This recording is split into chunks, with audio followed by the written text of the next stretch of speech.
दोस्तों, आज मैं यहाँ आपके सीने में दबी उस चीख को आवाज देने आया हूँ जिसे सत्ता के बहरे कानों ने सुनने से मना कर दिया है। जब हम अपने हक की बात करते हैं तो ये हमें एफआईआर की धमकी देते हैं। मैं इन्हें याद दिलाना चाहता हूँ कि यह देश शहीद आजम भगत सिंह का है। भगत सिंह ने कहा था कि इंसान को मारा जा सकता है, उसके विचारों को नहीं।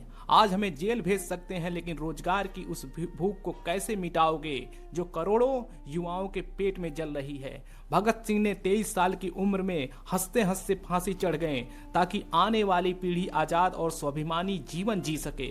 क्या आज का युवा अपनी ही चुनी हुई सरकार के सामने गिड़गिड़ाने के लिए आजाद हुआ था?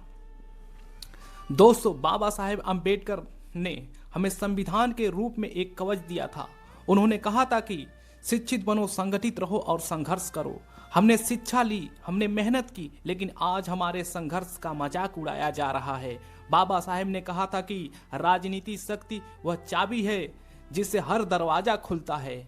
आज वक्त आ गया है कि हम अपनी उस शक्ति को पहचाने। जो नेता हमारे वोट से कुर्सी पर बैठकर हमें ही आंख दिखाता है, उसे याद दिला दो कि यह लोकतंत्र है, तुम्हारी जागीर नहीं।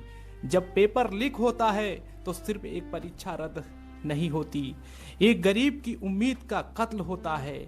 उस मंजर को याद करके मेरा दिल रो पड़ता है। वो शहर से लौटा है खाली हाथ, आंखों में शर्मिंदगी का भार लिए। थक गया है वो लड़ते लड़ते, झूठे वादों की तलवार लिए। घर पहुंचा तो देखा आंगन में एक गहरा सन्नाटा पसारा है। बाप की फटी बिवाई देख बेटे का कलेजा बिखरा है। माँ ने आज चूल्हा नहीं जलाया, ना उसने कुछ खाया है। उसे पता है पेपर लीक हुआ है, उसका लाल टूट कर आया है।